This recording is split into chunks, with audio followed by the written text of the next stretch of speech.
警政署长黄明昭、智慧财产局长廖成威、AIT 经纪官乐美龙以及日本 CODA 内容海外流通促进机构与台湾影视相关产业协会代表手持雷射枪，宣示携手打击盗版机上盒及非法影音串流的决心。为遏止侵权歪风，警政署扩大溯源扫荡非法机上盒及窃讯机房，统计近3年查缉非法侵权案件，共计9679件，11849人，侵权金额超过新台币1354亿余元，其中查获非法影音串流案件19件，57人。在侦办这些造台案件，除了传统的一个侦查手法以外，当然要融入到科技领域的一个执法，才有办法达成这个打击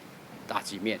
所以这个我们也指示刑事局针对这打击制裁方面，要结合的科技人才，包括我们的电侦大队，还有保二的专责制裁大队，还有刑事局的各外勤大队里面的一个科技领域的人才来投入才有办法面更广，而且更能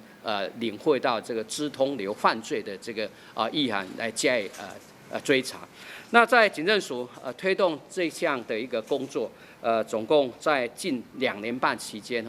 达到了查获的件数将近1万件，违法的人也达到将近12000多人。那侵权的财损大概有1354亿之多。那其中最近所查获的几起的一个案例中，也不乏非法影音的一个串流这项的一个盗版那总共有19件，57人。在刑事局电侦大队及保二刑大查获的4件机上盒案件中，还破获国内首宗无实体机上盒，纯粹以 App 软体观看盗版影音的侵权形态，并首度查缉到新品牌盗版机上盒侵权案件。今年刚刚的案例介绍里面，也查到了4件的一个机上盒的一个这种案件其中雄爱影视 APP 就是手中查获到无实体